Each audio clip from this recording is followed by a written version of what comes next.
Project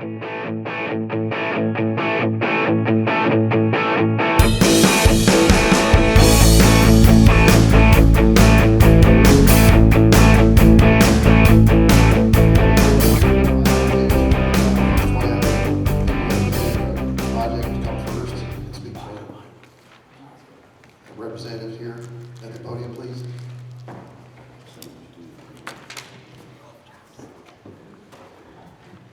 Good evening, folks. My name is Kevin Buchek, and I'm representing the development team. I am the president and co-owner of Roanoke Construction and co-owner of Oakland Group Development Company. And we are in partnership with the Catholic Charities of St. Louis, looking to develop this property for 60 units of mixed income housing. You've got some plans. I think I've sent you, passed out the updated plans there for the property. We're looking to build 60 units of mixed income housing on the northwest portion of the land. The land is almost 10 acres, and as you see it, most of it abuts Highway 47, and then a portion of it kind of goes back to the right along kind of toward Clark Road. And the plan is to build simply on the left side of the site, as you see there. So the plan is for 3 residential buildings, and that small building in the middle, it says there on the screen, you can see it's a community building. So inside that community building, we plan to have an on-site property manager, an on-site service coordinator, laundry for the residents, a computer lab for the residents, and then meeting space for the residents. The property manager would be there full-time Monday through Friday, in addition to an on-site service coordinator providing services to all of our residents. When I say mixed income housing, I think there's a lot of people behind me that are thinking this is a 100% low-income housing project, or maybe even a project-based Section 8 project. That is not what this is. Mixed income housing means people of varying income levels are qualified to live here. So this project, we are reserving 10% of the units for people at or below 30% AMI, about 45 of the units for people at or below 60% of area median income or AMI, and then the remaining 10% of the units for unrestricted, so anybody could live there regardless of income. And when we talk about income restriction here, the area median income for a family of 4 is a little over $100,000. So we're talking about a young family of 4 making about $62,000 per year. So these are not extremely low income folks. These are, the school teachers, probably some of your police officers, probably many of the folks here in town would be qualified to live here. And quite frankly, everyone in town would be qualified to live here because we've got some market rate units here as well. And if you kind of fast forward through the slides there, Dave, there's also some misconceptions about the quality of affordable housing and mixed income housing. You don't have the slides, that's okay. So one of those misconceptions is that the quality is lower than that of market rate housing. It's actually not true. Our housing that we build for affordable housing is actually of higher quality than the housing we build for market rate housing, and that's because we have so many funding agencies that have requirements on what we can build, on what kind of building materials we can use, and on the sustainability of the product. So the cost to build affordable housing or mixed income housing is actually higher per unit than the cost of market rate properties, and we build both. We're a builder of multifamily housing, primarily affordable and mixed income, but we've done market rate deals as well. And our mixed income and low income and moderate income housing projects are actually of higher quality and higher cost than our market rate properties. I've got some additional information I can share with you. Another misconception about this type of housing is that it brings down property values. I've got about 8 articles that I've printed out that show actually the opposite of that. That property values are increased when this housing is built next to other single-family residences. I know there's some people behind me that are concerned that this is going to be close to single-family houses right behind us, right off of Clark Road there. There are actually, I guess, 3 houses that kind of back up to where we're looking to build this 60 units of housing there. And I've tried to meet with those folks. I've talked to at least a couple of them and left some literature with the rest of them and offered my cell phone and my email to talk to folks anytime. But we're certainly willing to answer questions from anybody on the board here, anybody from the audience behind me about what we're trying to do here and why. Another piece of this project, and I think there are folks that are under the impression that our partnership with Bridge of Hope Homeless Shelter means that 100% of these units are going to be reserved for folks coming in from Bridge of Hope. That is also not true. So we're reserving those units at that 30% AMI level for folks that are referred to us from Bridge of Hope. Now, this will be open to anyone who applies, so if Bridge of Hope sends over more folks that can afford rent, we will take them. If folks in the community want to rent the units, it'll be kind of opened up on a first-come, first-served basis once we build the building and open up the waiting list for the housing. And I say open up the waiting list because I guarantee we will have more than 100 people apply for those 60 units if we're successful in building this housing. We have never built a mixed income product anywhere in the country that did not have at least 2 to 1 applicants per unit. We just built 2 buildings in North St. Louis County. We had to close off our waiting list after 2 weeks with 150 applicants for 50 units at 2 different buildings. So the need is here. Currently, more than a third of the renters in Troy are paying more than 35% of their income on rent, which means they are cost burdened. Nobody should pay more than 30% of their income for housing, whether you're paying a mortgage or paying rent. And that's what our intent here is to do, is to make sure folks have different levels of affordability based on what they can afford, because we believe everybody deserves a quality place to live, regardless of their income or their status in life. The other thing that is probably a misconception is that if somebody comes in at, say they're making $40,000 a year now, that they'll have to move out if their income goes up to $50,000. That is also not true. So your income can move up and you will not have to move out of your housing if you want to stay in these apartments.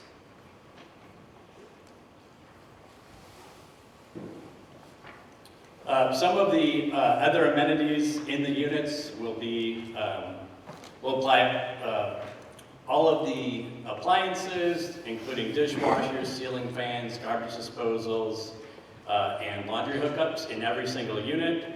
On the site, we'll have, I mentioned some of those things, but also a fitness center, off-street parking, we'll have security, we'll have cameras on the buildings, and we'll have probably, I think some of the residents behind me might be interested in fencing or some kind of screening, either using shrubs or fencing behind the property. We'd certainly be open to doing that. We're sort of open to suggestions. The other kind of misconception about this, just about the schedule of this. So we've applied for about 70% of the funding sources from state and federal sources. We will hear about those funding sources probably in mid-December, and then it takes about 15 months after that to start construction. So during that 15-month period is when we'd be coming back in front of your city council, in front of your building department, be talking to residents about, things they might like to see. For instance, we've got a rendering here that shows most of the building would be done in masonry, and then the siding you see here would all be cement poured siding. Now, if your building code said we need to see full masonry on the front, or we need specific building materials, we're open to that. Nothing is etched in stone. This is a rendering. The designs you have in front of you are schematic designs just to do the initial application for funding, so that's not a final plan. Another example of that is we've had some people tell us that, well, MoDOT might not let you move the entrance where it is versus the easement that was created to extend Clark Road. And our intent is not to extend Clark Road all the way down, but maybe to use that Clark Road easement as our entrance onto the site to make it easier for folks to come in and out of the site.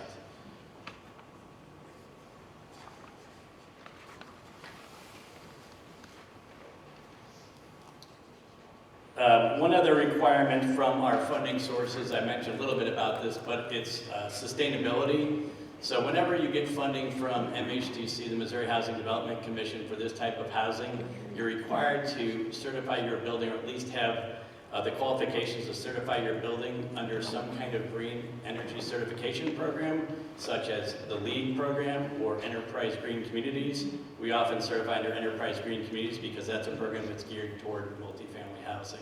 So this will be built with all Energy Star appliances, Energy Star HVAC equipment, tons of insulation, super tight building envelope. So the cost of the utilities will be extremely low for these residents as well. Some examples about the rents. So because it's a mixed income property, the rents will be ranging too. So the one-bedroom rents would be ranging from $467 to $795 per month. The two-bedroom units would range from $558 to $999 per month. And the three-bedroom units would rent from $646 to $1,249 per month. And that rent would include all of their sewer, water, and trash pickup. So they'd just be responsible for the electricity and cable or phone.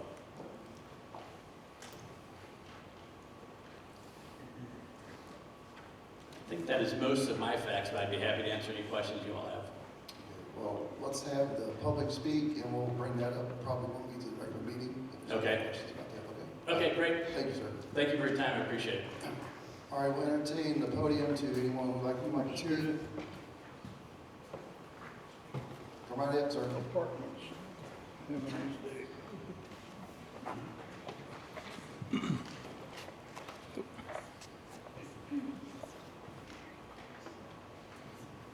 Hi, my name is Andrew Menson. Good, sir. How does this apartment complex help the people who already live here? And what sort of tax implications are there forcing on the surrounding people? Basically, your tax hiking is going to force a bunch of people out of their homes. They won't be able to afford where they live kind of like what's happening now. Your assessor official is only acting underneath the color of law, adding phony numbers on top of yet phony numbers. Values of your properties so far that assessors have valued hasn't helped anybody. And here, sorry. It's fine, it's all right. Take your time. We won't bite you. Hasn't helped anybody here. Explain to me how forcing out the population that's already here helps you to forward your agenda other than replacing them with more taxpayers in a smaller area.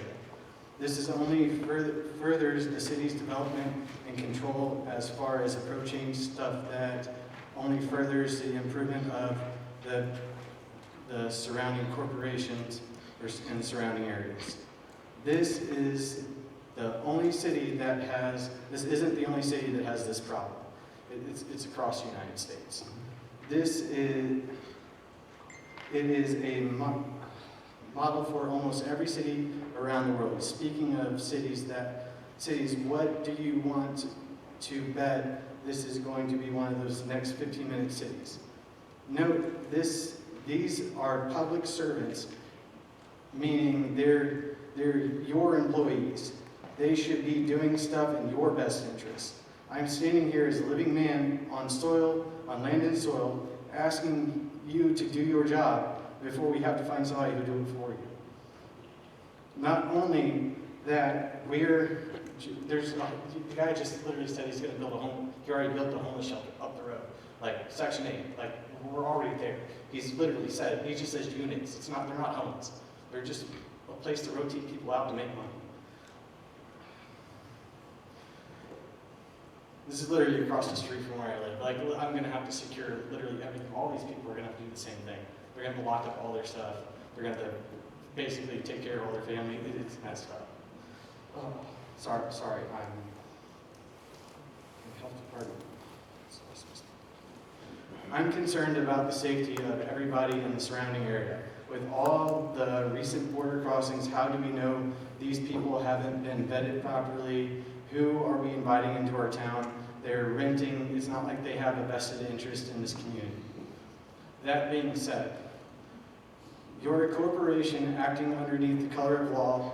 Your DUNS number is 138841445, meaning the only person in this room who's actually having a discussion is me, the living man standing here.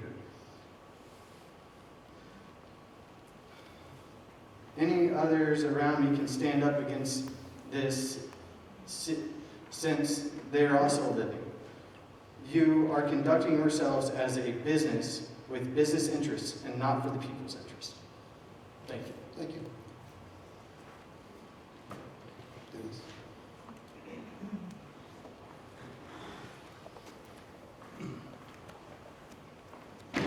Good evening, Gordon. Oh, Dennis, how you doing? Most of y'all know who I am. I used to sit up there on the board. So I'm going to address the people. Is that okay? Sure, that's fine. Okay. Sir, you mentioned something on there about the percentage of the units for certain incomes. You said 10% for 45,000 and under, 15%. In the meeting prior to this, at the city council meeting, you had mentioned about the 15% was between $45,000 to $64,000.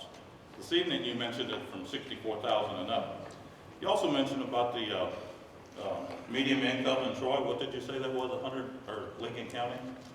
It's the entire St. Louis region, which this area is part of, is 102,000 for a family. Okay. In the state of Missouri, according to Missouri State Statistics, that income, medium income for Lincoln County is $62,000. I did the research on that today. That's what the state of Missouri says we have. I'm assuming they're correct. Most of you people know that I am from Sacred Heart Church, so it may sound contradictory what I'm about to say. I was behind Chris in putting in the Bridge of Hope. But this unit here, I see that if this board, or the Board of Aldermen, and this board doesn't really have no clout, they're just an advisory board to the Board of Aldermen. But if they approve this, I can see it on this 10 acres of being 6, 8, 10 of these apartment buildings easily. It throws them into a single-family residential place. If anything, this property was better zoned commercial or commercial businesses are to be left R1, not to be used as an apartment complex. And I say an apartment complex, I'm talking numerous apartment complexes. I don't think any resident in that area wants it there. If you go, and Dave can give you this information, you can go right out here at the Hamptons. It's already set up for apartment complexes. It's ready to roll. It's already zoned R3. That would be the proper spot to do it. There's no infrastructure here. There's no street other than a state highway or through these people's backyards. There's only two alternatives. Either if they walk, ride a bicycle, they have to ride that down the state highway. They cannot take a city street. It's just not a good business move, one for the city to attempt this. I'll ask this question, is there anybody here that wants this in their particular backyard?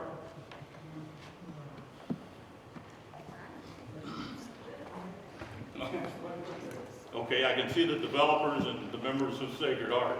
Why don't they put it out at the Sacred Heart Catholic Church? They've got Yeah, lots there's of. ground out here, we put out Sacred Heart Catholic Church. You guys go there. And I'm from the Catholic Church. Yeah, and Mr. Hoffman, this is in his backyard.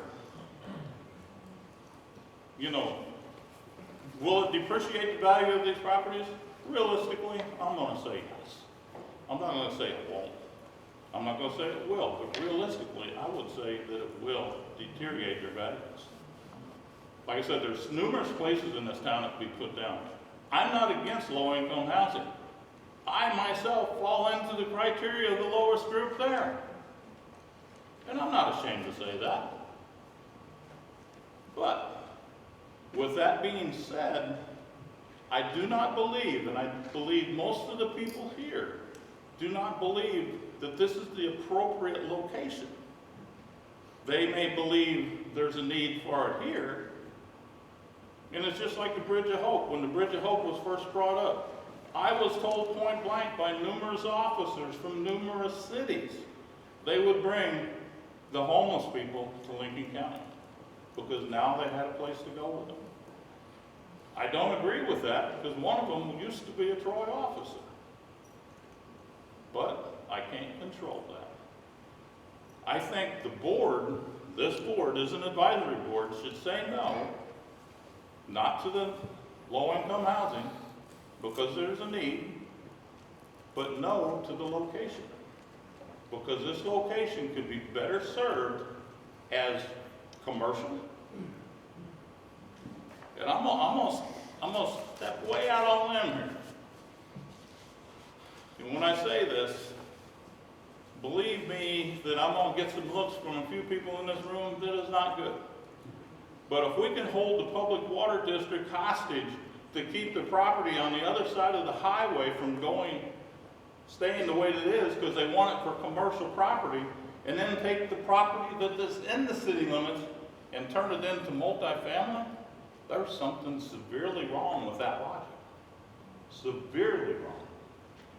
And I ask this board, please do not let this happen. Because I don't think any of you guys want it in your backyard any more than I want it in mine. And it can happen when we rezone it. But not only when we rezone it to R3 for this development, how many times in the past, Dave, has developers come in and go belly up? After you rezone it, it's rezoned. From that point forward, and if you look at R3, not just strictly multifamily, it opens up a window of opportunity for a lot of things that these people don't want in their backyard. It's worse than even this development. Thank you, and y'all have a good day. Thanks, Dennis.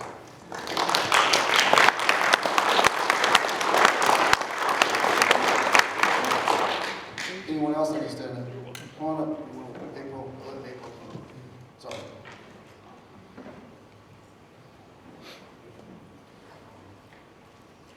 Good evening. My name is April Bryant, and I live within 185 feet of this proposed development.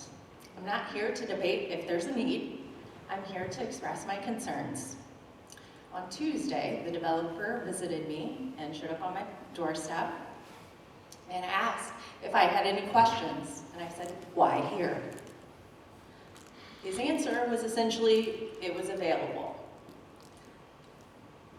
The conversation led me to believe that there wasn't much research into this location, that it was available, so it was purchased. The plan, as it was submitted to the Missouri Housing Development Commission, calls for 60 units. 48 is across the creek, and an additional 12 units immediately behind the 2 acres that my house sits on. Now, I heard tonight that he said that he has changed that and that it's moved. But that's not what MHDC has in their hands. There is no tree line or any type of barrier to my home. And I asked the developer about this plan, and he indicated it was plopped there because it fit. He assured me he wouldn't build there because it doesn't make sense and it would cost him more money. Yet, this is included in the plans that MHDC has. I'm sure you can imagine my skepticism. I ask you, is this the highest and best use of highway frontage land? If the property is owned by Catholic Charities, this will not generate revenue for the city of Troy, but add a dense population that needs services within our city. My second concern is infrastructure. This is an older section of the city. Mayor Cross and I talked a number of times about what lies beneath those streets in terms of old pipes and what it would take financially to bring us up to date. Currently, there are 2 to 3 empty lots available in our neighborhood, a much more manageable add. The addition of 48 to 60 units could be detrimental to the existing infrastructure in our area. Currently, to my knowledge, there is no plan in place to bring that infrastructure up to date at the city, and there's no funding in place to rectify it. This is a major concern. I also have concerns about the entrance. Currently, the plan calls for an entrance off State Highway 47. I know that MoDOT requires right-in, right-out entrances. When I brought this concern up on Tuesday with the developer, he had not spoken with MoDOT. He assured me Clark Street, which is at best a 1.5 lane road with a 90-degree turn, would not be used. I heard tonight that it would be. As you can imagine, without speaking to MoDOT, his assurances are no more than empty promises to me.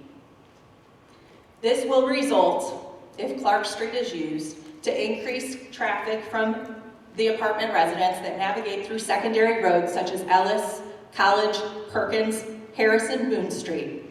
All of these roads are narrow and some utilize on-street parking. These roads simply cannot handle an increase in population. Another concern is neighborhood aesthetics. Many of us selected our homes because of the quiet, peaceful nature. In spite of the erroneous statements that homeless people live in the wooded area behind my home, I assure you we only have deer, turkey, coyote, and a very plump groundhog. Many community members didn't know this was back here. The majority of my immediate neighbors built their homes 40 to 50 years ago.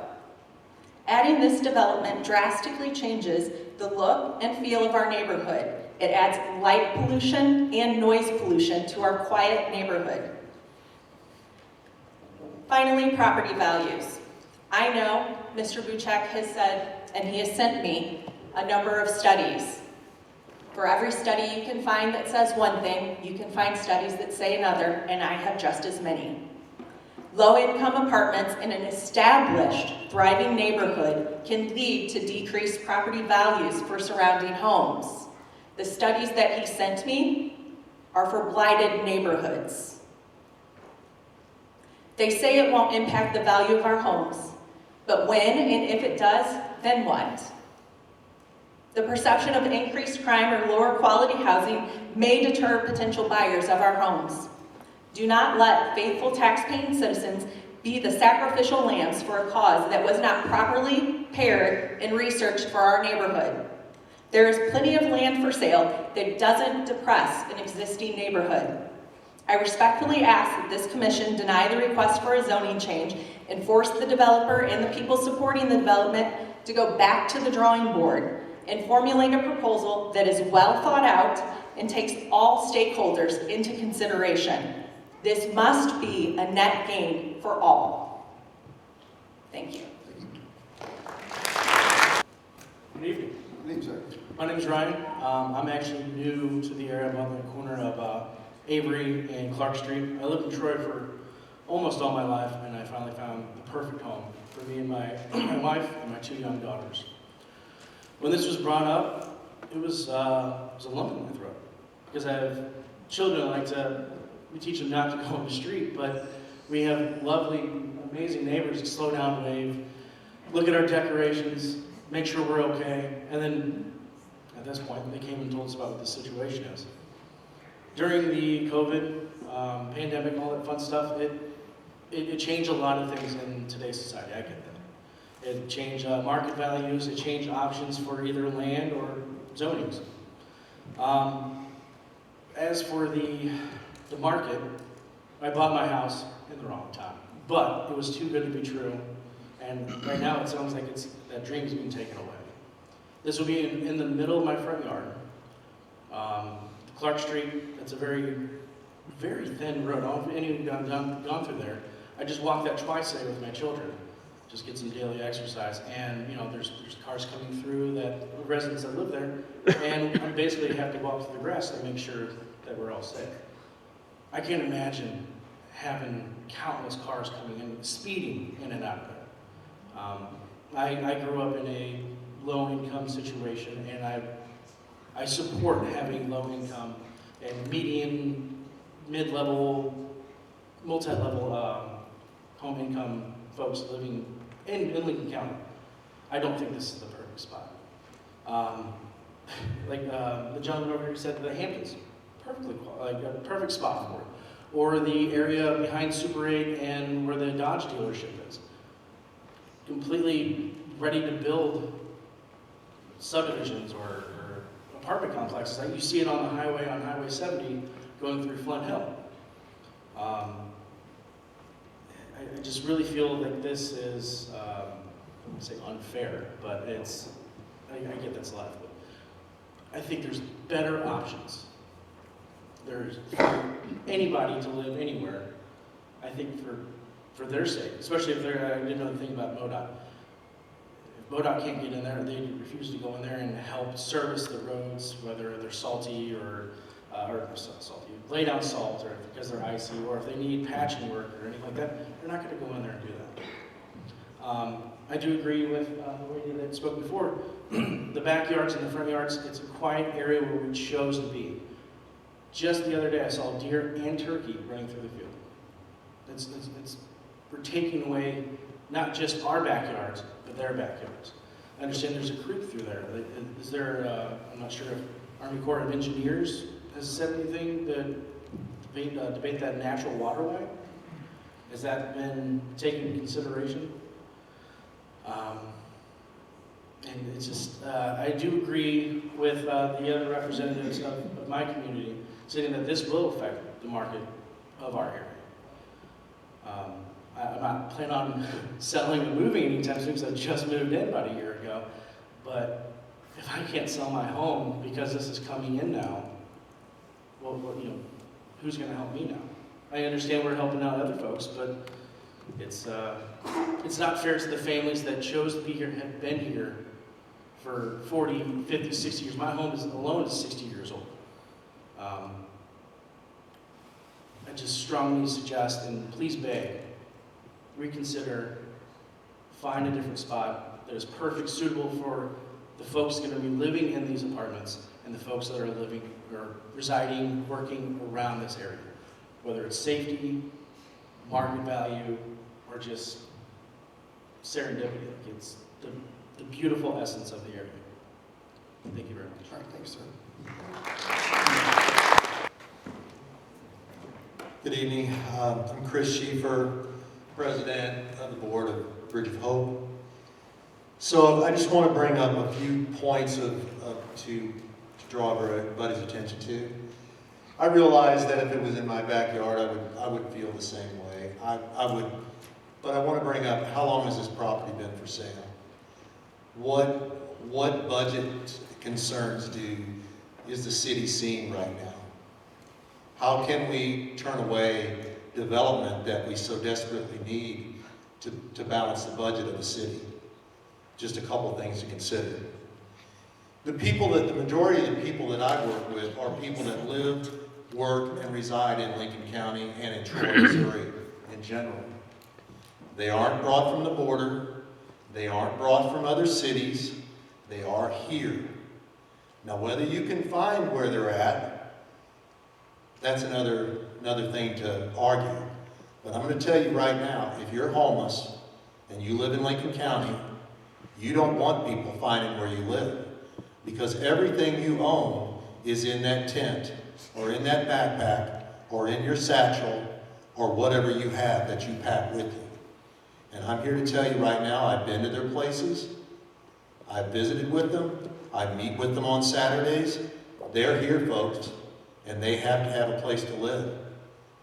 Whether it's in my backyard or yours, we need to find decent, affordable housing for the Troy residents that are already here. I'm not here to debate where that's at or if there's a better spot for it to go. We're debating the property that we're talking about now. Just this Saturday alone, I visited with a mother with 3 children, works full-time locally. She's got a good job. Her landlord is a slum landlord that will not fix the plumbing. She got a $500 bill for water that she should not have had to pay, but there's no authority in Lincoln County to make that landlord fess up to what his responsibilities are. So she got behind in her rent. She pays $900 a month for a trailer that's below living standards for anybody in this room. I mean, anybody in this room. Nobody here would live there, but she pays $900 because she can't find any place other than that for her and her 3 children. I met with a single mother. Now this was a single lady. She had cared for her father for 10 years. Lived with her mom and dad, cared for them because they couldn't take care of themselves. They passed away. A sister from out of town came in, sold the property, took the money.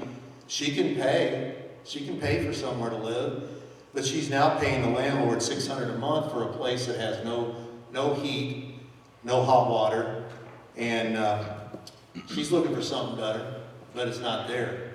Check Craigslist, check every site you want, but there is no affordable housing in the area. The wait list for NECAC is closed. Why is it closed? Because there's too many folks looking for affordable housing. They're in this area. That is Lincoln County. 118 people right now are on NECAC's list that have been there for an extended period of time because they cannot find housing for them and their families that they can afford. They're living somewhere, folks. I can't tell you where that's at. Maybe it's their car. Maybe it's Troy Inn and Suites. 400 more of those are on that list. They don't care where they go. It could be Lincoln, Pike, St. Charles. They don't care, but they can't find housing either. A single man lives and works in Troy. He's a roofer for Evans Construction, makes a good wage, but he cannot find one single apartment in Troy for a single man. Sacred Heart, year to date, Sacred Heart St. Vincent de Paul has served 168 people that are homeless or in housing crisis since January 1. The homeless are here, folks, whether you like it or not. We're not bringing them in. We're trying to help them. We're trying to make this a better place to live. We've spent $57,080 on hotel stays this year. That's not all Sacred Heart money, but it's money that we were able to get cooperators to help us with. This year alone, through our FEMA grants, Bridges money, St. Vincent de Paul grants, we have helped 262 adults and 151 children. We've spent $161,000 trying to keep folks stable. This is money that we've raised from not-for-profits, through our church and other churches and other area organizations that are trying to keep our families and our kids safe. There's a mom right now that lives in Troy Inn and Suites. Right now, she's been living there for 6 months, and her child gets on the school bus at Troy Inn and Suites. Are you telling me we can't do better? This is a time to be proactive, strategic, and progressive. We have the opportunity to work alongside someone that has a proven track record of developing affordable housing and doing it the right way. It is backed by Catholic Charities. Regardless of the detractors on social media, we are trying to do this the right way. These folks are already here. They are living in your neighborhoods. They are living with a neighbor. They are living with a friend, but they are living here. Their kids are already in our schools. Their kids are already riding the bus. Their water and sewer needs are already being met. This building will just make Troy a little bit better place to live. I hear all the concerns about what's going to take place. I think if they give this team a chance, they're going to take care of all of their problems. If it's a noise problem, if it's a privacy problem, they're going to come up with suggestions to make it better. But I ask you this: what other thing is going to go in there that is not going to be noisy, loud, have a lot of traffic, and is going to bring in money for the city? No other development is going to do anything differently, except for but Troy Housing Development Group has a track record of doing things right. These folks have done it before. They know how to do it, and they've done it in people's neighborhoods before. They're here to serve our people, and we have teachers, we have firemen, we have deputies, we have all sorts of folks that are looking for affordable housing. Believe it or not, they're already here. So that's really all I have to say. Thank you. Thank you, sir. Mr. Chief, can I ask you a question? Yes. You said you're the president of Bridge of Hope, correct? Yes. Were you part of the decision process of where this was going, picking this plot?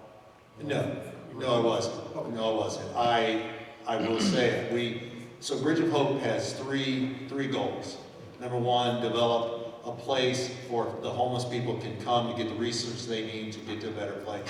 Our second point of contention was help develop affordable housing, because it is so lacking. You can talk to NECAC, you can talk to Joe Canan, you can talk to Compass Health. The greatest need in this area is affordable housing, bar none. and it's the biggest reason for homelessness and for people that are living in deteriorating conditions is that we have no good affordable housing. Okay, thank you.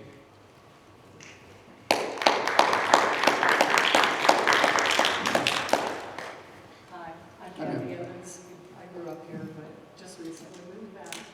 I think you know my family. Boys and Lisa and Oh, yeah. What school? yeah. So, okay, I think what we need to do here is everybody that has any sort of humanity about them realizes that we do need homes for these people. But I think it's more than just homes for these people or a place to store them for the homeless. We need a really big plan of how we're going to get them out of the homeless shelter, how we're going to get them jobs. The main reason for homelessness is the fact that they don't have jobs or they have other illnesses like alcoholism or drug addiction or mental illness. So what are we doing about that other than just housing them and hoping for the best? And I can guarantee you if you put a bunch of low-income housing on that property, in 5 years it's going to look like the projects in Chicago. Because you won't have any private ownership for renters that are low income and don't have to worry about it. They just pay their rent. They don't take care of it. So that is not the best place. I've worked in real estate for 30 years, and I have dealt with all kinds of developers, and they're really good with promises. And then they go on to the next project, and good luck finding it again. We will be left with all the problems with that particular location. The highest and best use is housing or commercial, as everybody really knows.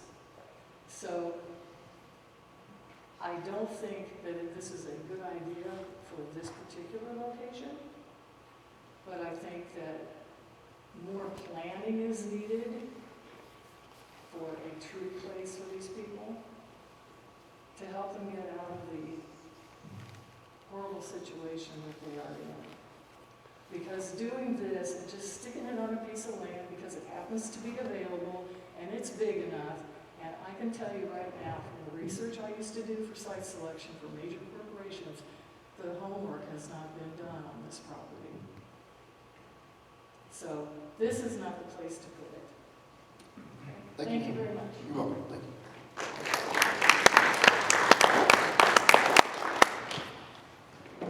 Hello. Hi, Ben. Good evening. I'm Jenny Capel. I'm a lifelong resident of Lincoln County. I'm on the board of Bridge of Hope, and really got involved in any of this just because I saw very clearly there was a need. In 2020, I went for a walk in Avery Park after COVID started and all the shutdowns took place, and my mom and I were shocked to find that the park was overrun with a lot of people that were living in their cars or on benches. Had no idea that existed, but now I do.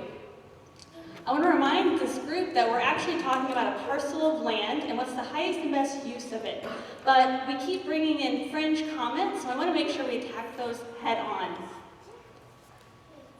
One item that was mentioned, this property has been for sale for years. And in this country, you can buy that property. Any one of these people could have done that by now. For those who have mentioned that they really enjoy the deer that they see out their backyard and the beautiful landscape, I appreciate that very much. But you should have had better planning on picking a house in one of the largest growing cities in the state of Missouri and expect to have trees and deer right in the city limits. You don't get to own the land that you don't actually own and make all the choices on that. Just reminding everybody about that point. Something else I want to remind folks of is a couple of weeks ago the Board of Aldermen decided to lift the pit bull ban. And I respect their decision on that, but I find it very interesting that we're fighting very hard in this city and very passionately to protect pit bulls and animals rather than the people that we have right here who don't have a place to live. So just reminding us of that fact. Doing an apartment search in Troy, you'll find very little. We've mentioned that. I don't want to repeat points. Tonight really is supposed to be about a long-term and strategic plan about, again, the highest and best use of this property. And I keep hearing that there's other really great options like commercial or residential. Commercial, I'll remind, will also have light pollution, something to consider.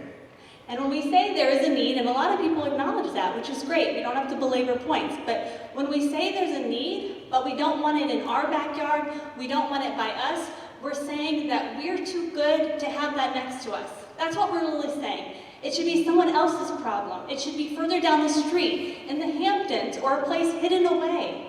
I grew up in affordable housing. I grew up in low-income housing. This is what people look like. This is what people look like who grew up in that space. They can grow up, they can go to college, they can get great jobs. They're not that scary, actually. And in the places that I lived that were roach infested and frog infested or mice infested, when we finally got out of that and got to a place that was just a little bit better, the other people living there were just families. Again, mixed income housing. They were teachers, they worked at Walmart, they were just laborers in the community. There weren't police there all the time, it wasn't dirty, it wasn't scary at all. So again, what kind of community are we building? And as Chris mentioned, I won't belabor it, but we do have slum landlords in this community. We do have children right now living in places where there are holes in the floor. We have apartments going for $600, $700 a month that don't have furnace or water hookups. That's direct report from parole officers in community and Lincoln County Resource Board and others trying to help these families. That's the reality people are living in. And lastly, just race and demographics. So who are these people? Who's asking for help? Well, it shouldn't be surprising, but most of them are Caucasian, as we obviously have a very high rate of white people that live in Lincoln County. About 7% are Black or African American, and about 4% are Hispanic.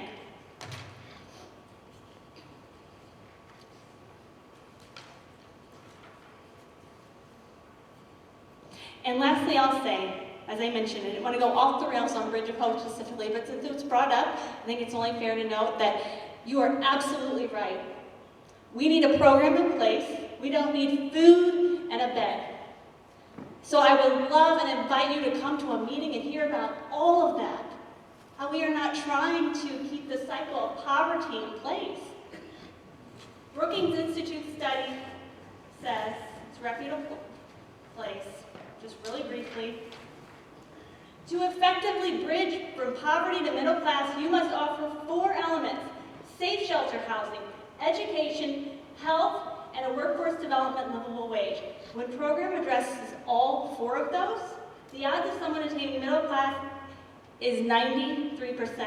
If you're just missing one of those, 87% will remain or return to poverty. So we actually have a homeless person, not on our board, but in our team, who was formerly homeless herself as a single mother. And we have all people from all the agencies in the area, and we've created a program based off not what we think will be a great idea, but Salvation Army and all the different agencies, St. Patrick's Center, that do this work day in and day out to change people's lives and make things better. And we don't need to be open to start this. It's happening now. We're already doing that. Chris has a number of success stories. So all of these great comments and ideas are wonderful. I just wish that people would answer Kevin's phone either about this project and ask those pointed questions and concerns. Maybe this isn't the right place. Again, highest and best use of this parcel for this purpose. And then you're welcome to come to the Bridge of Hope meeting anytime. Any of you are welcome to come to St. Vincent de Paul on Saturday mornings and help and see the need for yourself. I don't like having to defend that over and over. It's out there. So don't complain about it. Don't say you can't find them in the woods. Just come and learn for yourself, okay? Lastly, I'll just say quickly, in 2012, Troy outlined a plan. It's in their documentation saying affordable housing was a big concern. It's 11 years later and I don't see anything that's been done. So again, what is the highest and best use of this land at this time? Thank you.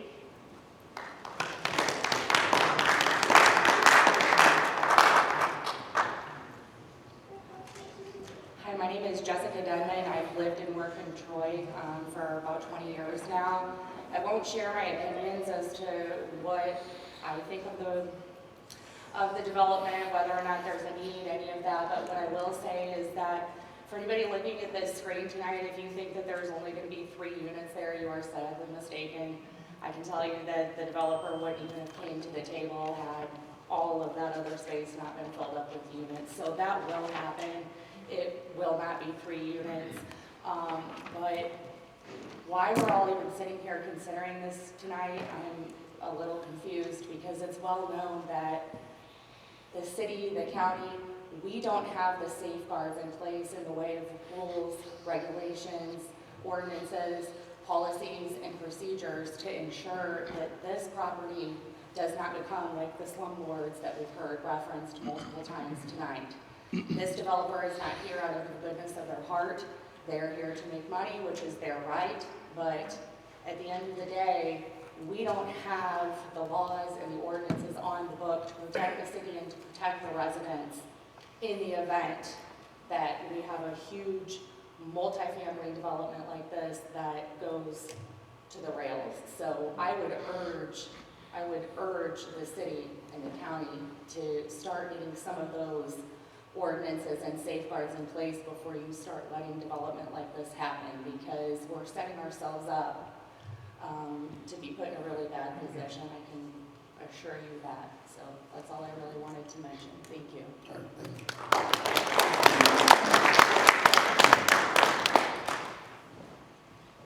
Hello, I'm Brian Tubino. I represent Catholic Charities of St. Louis.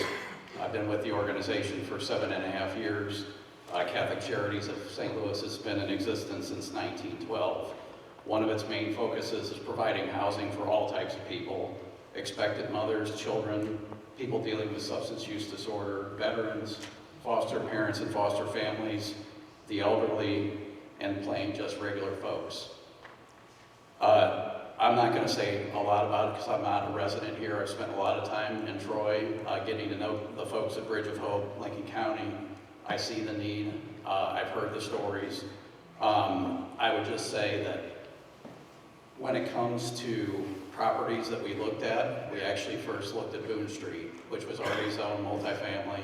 That zoning was approved probably by this board for the previous owners who owned it. It's in the middle of single-family residence. Both houses on each side are all single-family. So this is where we had to find it. That sold before we were able to get an option agreement to buy it. We wouldn't be having this discussion. It'd already be underway as it is currently. So that's a precedent that has been set by this very board, is approving multi-residential inside of a single-family area. Why this property? This property is very close to the shelter and will provide a safe location for people to come and have housing. And that was why this property was selected. There wasn't any great science to it, and you can rest assured that we weren't going to put something that we couldn't put into this property that's going to be a blight. That's not something Catholic Charities is known for. We have properties all over the St. Louis region. They're all very well maintained. They're all very well cared for, sometimes to detriment of our own.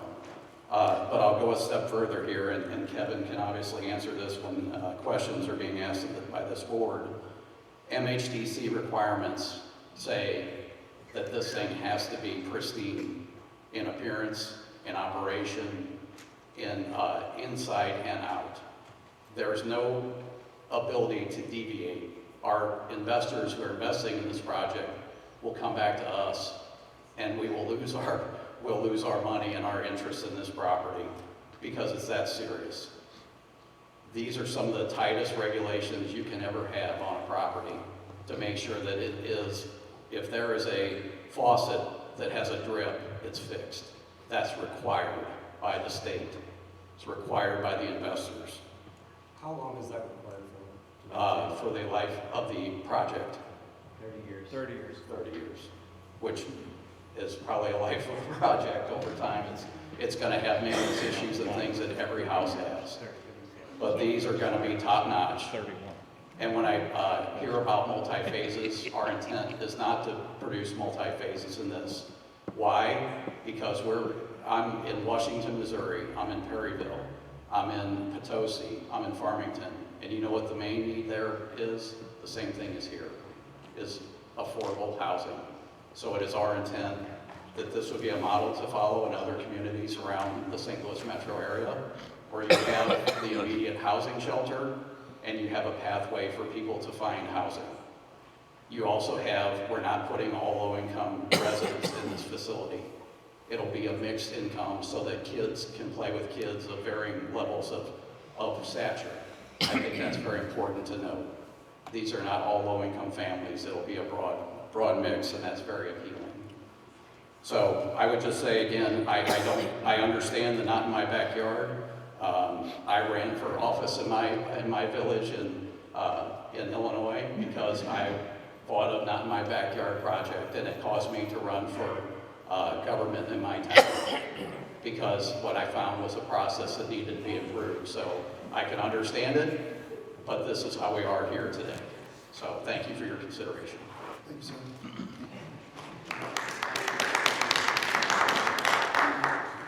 I can't talk very good, but I think everybody. Sure. I think this whole project could have probably been approached differently. I think that they could select properties up front and put it before the whole city of Troy to make a choice as to where the property would go, or the project would go, and get something accomplished that way versus doing it the way that's happening right now with the confusion and problems that we're talking about tonight. I'm not saying that the homeless don't need property or a place to live. I agree with that, but I think by not involving the whole community to vote on it is a problem. Thank you. Well, thanks, sir. Hey everybody, how you doing? My name's Mike Duffy. I'm Kevin Buchek's business partner. Just a couple quick questions or answers to some questions that I think have been posed so far. When Kevin was talking about Clark Street, he was saying there just is already an easement. He wasn't saying we have any intent of exercising the rights of that easement to build the road. If he said that, it was a mistake. As we all can see on the plan, and I actually double-checked my files too, because I think Ms. Bryant said that MHCC has a different plan in front of them. This is the exact plan they have. As you can see, we have a entryway there, far, what is that, west of Clark Street. Clark Street's up there at the right-hand corner. So I just want to clarify that for everybody. So that's just a right-of-way. That means that there is no street there, but there could be a street there. And I believe when this property was zoned, what, 20 years ago, it was that easement is what was established. That easement's been there for over 60 years. Yeah, okay. I knew it was a long time ago. And that's what resulted in that property being zoned single family, which is its current zoning is single family. So we could have come with a development proposal to do single family and yet have not had to come in front of the board for a zoning change.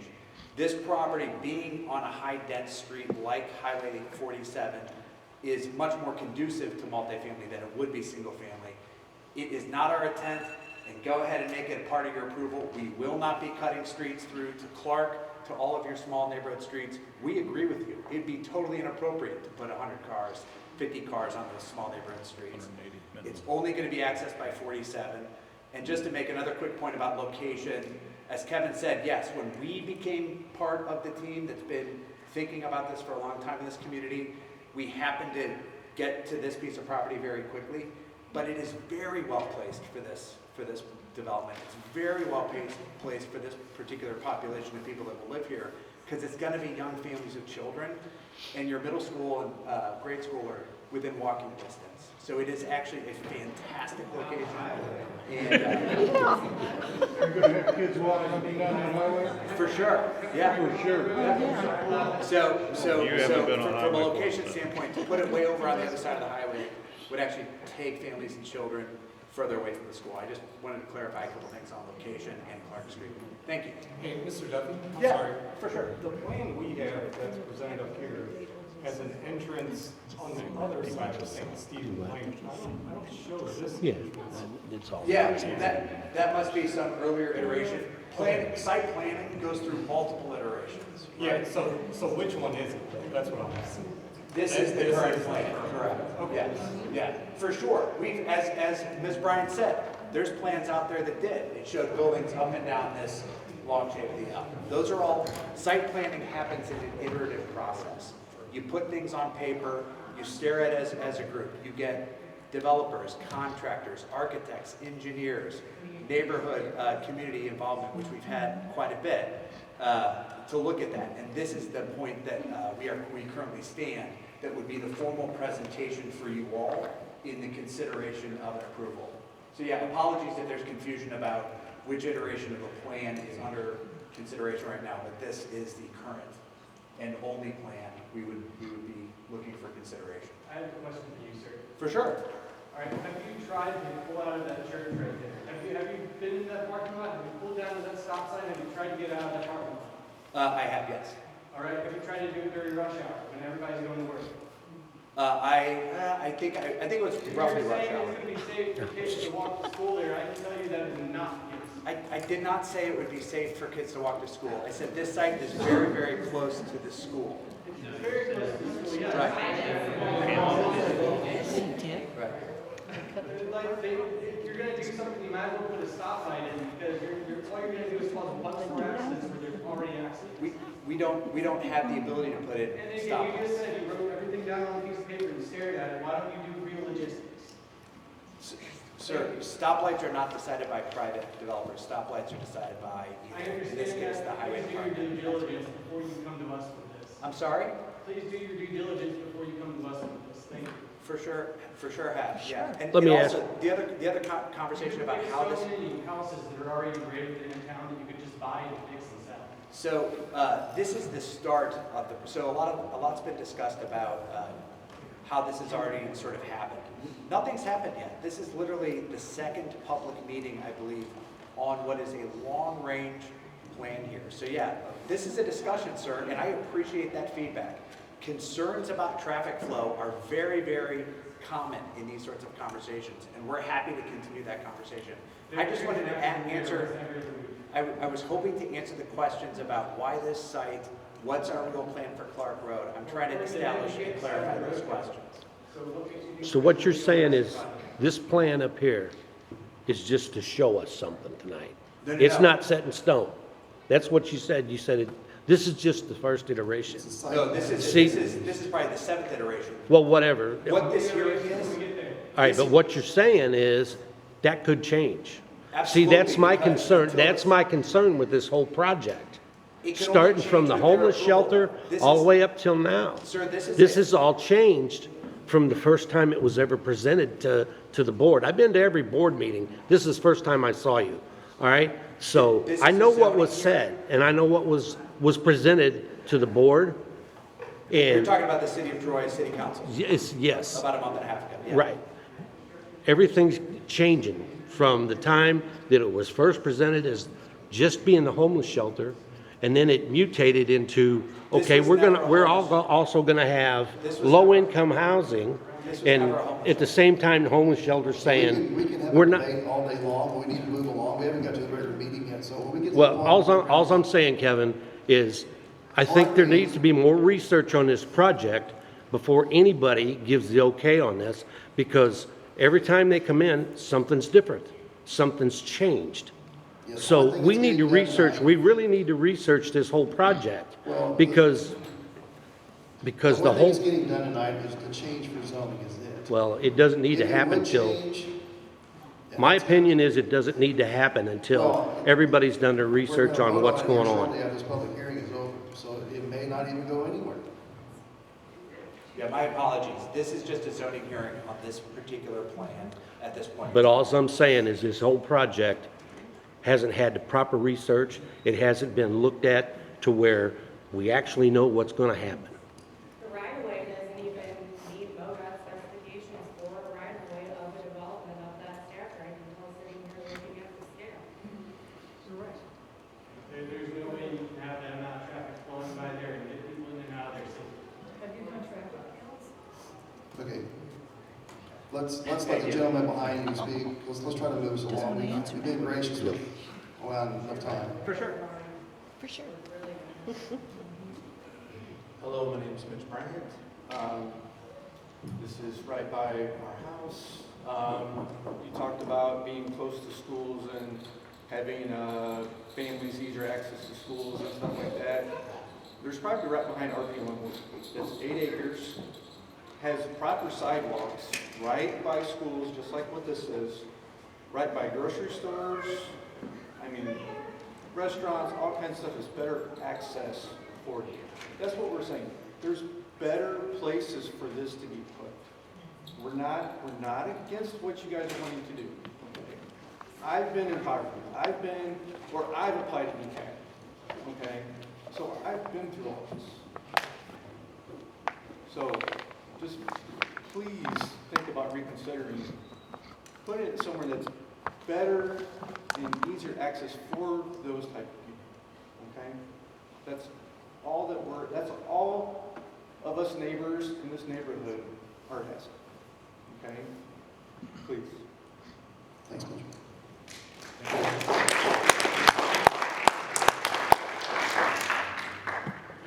My name is Gary Hoffman. I don't know who knows me or not.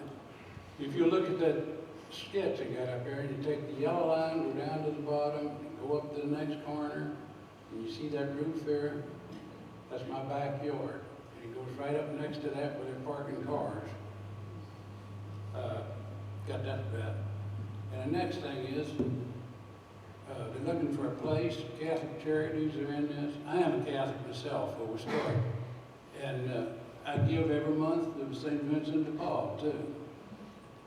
About $50. That's probably not much, but that's what I do. But there's a real place out there for it. Sacred Heart's got 37 acres. What's the field? They put hay on. They got everything you need right there. What's wrong with that? And as far as they don't have water and anything, I never had running water in our house till I was married. And we had an outhouse back there, and I've made it 85 years. So I don't know if that's going to kill anybody or not. Another place you might think about putting it is in the center of the county. Big Brown Oak Keep, Harmony Grove Road. I think Mr. Schieffer lives on that.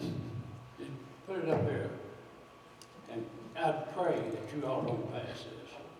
I was the first one in there. I lived there 53 years. That's the first house in there. There wasn't no highway back there when I was there. And it was all supposed to be residential. Keep it that way. Thank you. Thanks.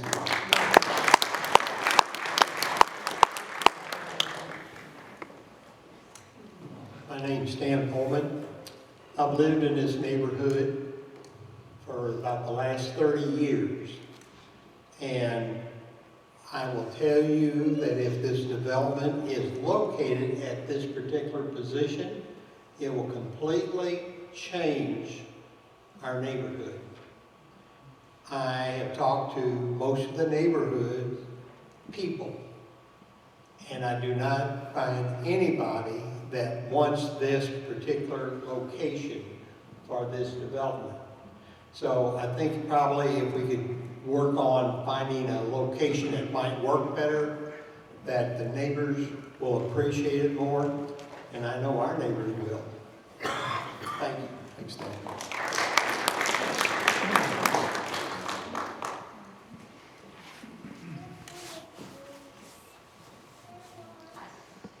My name's Connie Gibson.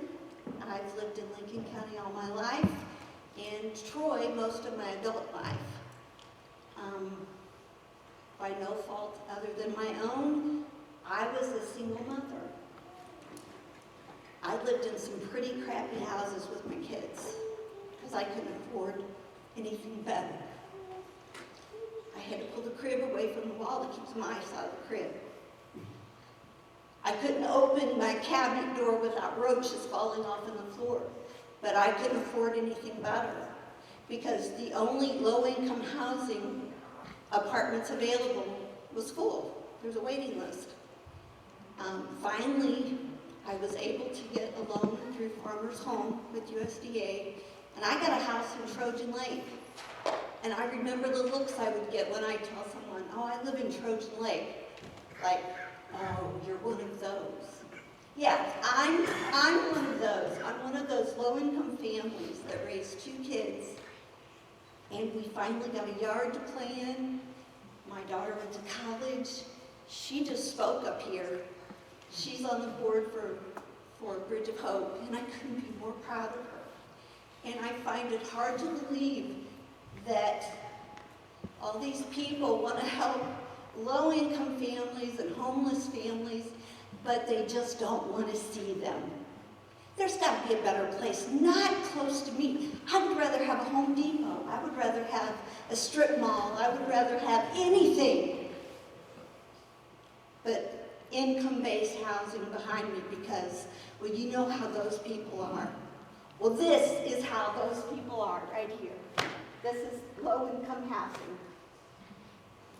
And I've never been in jail. I'm not an alcoholic. I've never used drugs. So I think I did pretty good. And I think that housing is the most important thing we can have. We don't need another coffee shop. We don't need another bank. We don't need another gas station. We need housing. And we need housing people can afford. Thank you. You're welcome.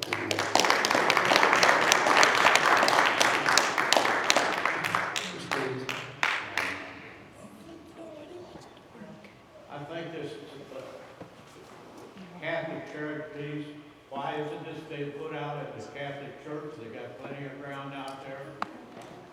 Like Mr. Hoffman said, or we could go out on Harmony Grove Road and put this. This is not the appropriate place for this. Check our petitions that we got up and check how many people are against this before you vote. All right, thank you, sir. Thank you.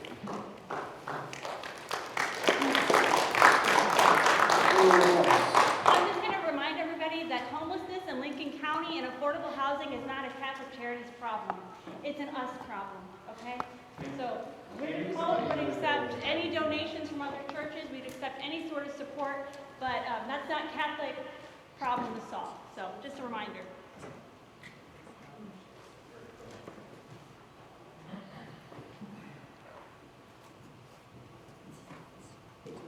I'll be super quick. I know, sorry, Dennis, I would be nervous coming up here. So Victoria Wood, I live in this neighborhood as well. And so I feel like, understandably, high emotions, a lot going on, but I just want to kind of come to you as a mom.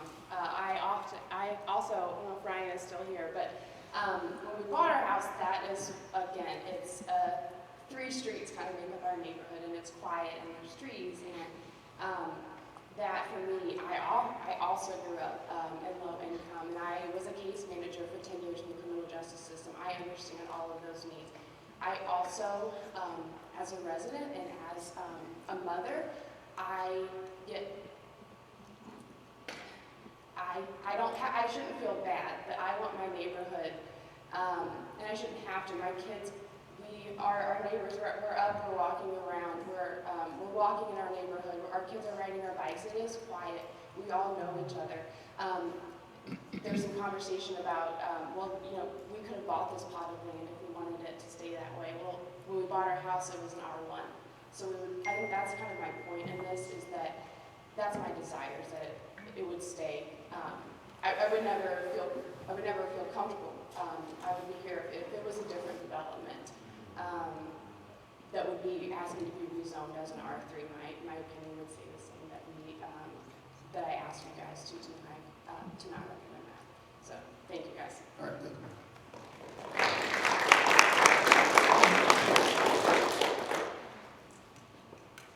Yeah, I don't really, the issue that I've been home with enough. I'm just kind of sitting back, and I always talk from the heart. Personally, I don't like these personal attacks on how I suppose you feel about an issue. I'm a giving person. I foster kids. When family members have problems, I got a room fixed in the basement for them. Okay, give me those songs. But the bottom line is we just don't want it, that location.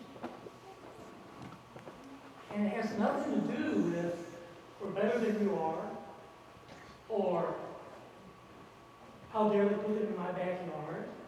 It has nothing to do with that. You know, we can't, there's gotta be a better way of doing this. But anytime there's a personal attack on a person's character, that's offensive. In the world, that's all they like to do, is attack characters or get what they want.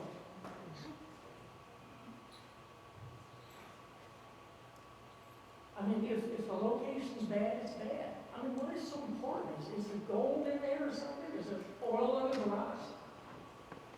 Is that the only spot we can put it?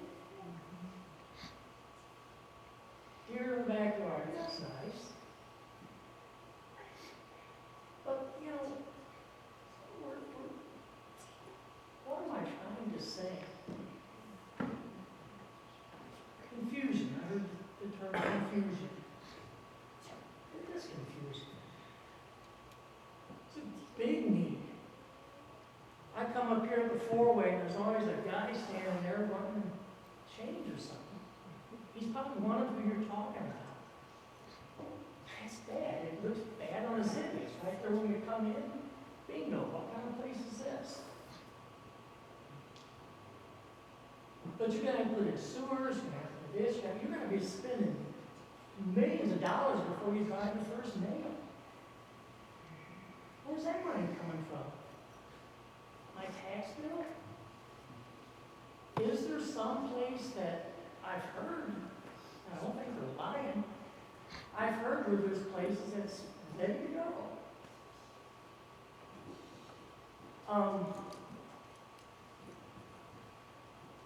Grew up in Darden Prairie. And Dad wouldn't buy open ground because he didn't want to dig a well and put electric on it. And some of the ground he passed up on, now the Liberty High School sits on. But the same reason is, why would you start a project, $25 million in a hole, running sewer pipes out there and electric lines and whatever? I don't know, I'm not a contractor. I guess somebody's going to donate it for free. Maybe that's where I'm missing it. But you're going to be $50 million before you drive the first. We're going to be stuck just like we were on Boone Street, and it won't really matter what we think is right or what is wrong. You can basically do whatever you want and we can be sued because it's residential free. Well, as long as they stick to the residential 3 guidelines. Certainly. Yeah, well, I'm saying, Yeah, permitted right. uses, Yeah. if it's permitted use, it's R3, there's not a lot we can do. As long as they meet every requirement that the building department wants them to have as far as retention, water, sewer, we're kind of limited what we can and can't approve. We don't have a lot of power. I meant the city of Troy, not just your commission. I meant the overall city of Troy. But you could even zone just from sort of the white line over R3 at this point and reserve the eastern portion for a future zone. I won't have these. No. Hey, Kevin? Yes? I just want to reiterate one thing. I think it was you're earlier talking this that year. Kevin, not me. Yeah, that Sorry. Kevin. Harold, you can correct me on this if I'm wrong, but I was thinking it was earlier this year.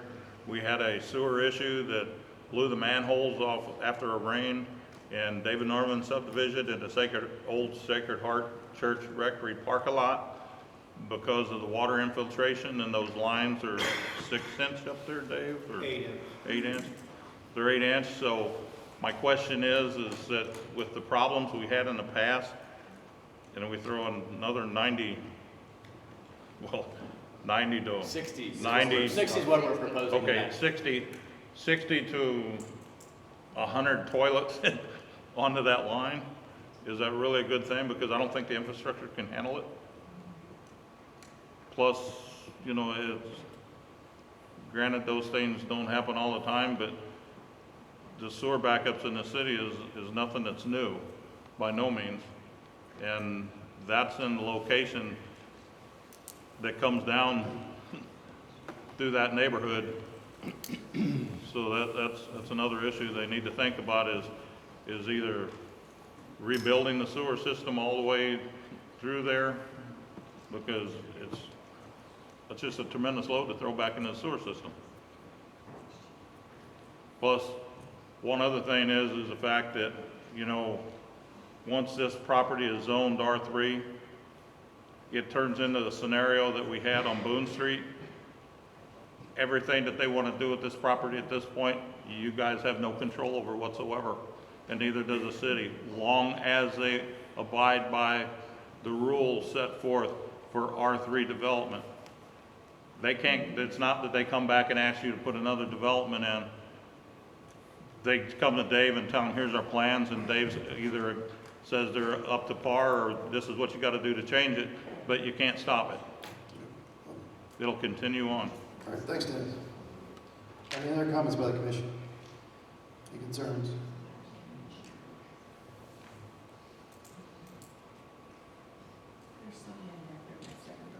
Well, public comments were pretty much over, so that was what the public hearing was for. So if not, we'll call the question. Roll call vote. Kevin Bishop? No. Deborah Thurman? No. Harold Warner? No. Vicky Cool? No. Ken Elliott? No, sir. Margaret Eversmeyer? No. Waylon Martin? Tony Laws? Motion fails. Will this be presented before the Board of Aldermen this week? It goes before the board no matter what the All right, decision here so is. that will be the third Monday? At 6:30 p.m. in this room. So that's, The 20th. all right. Next item up is number 8, staff reports. There are no staff reports. Planning and zoning commission reports, there are no reports. If not, I entertain a motion to adjourn. So made. Second. Second. All right, all those in favor say aye. Aye. Thank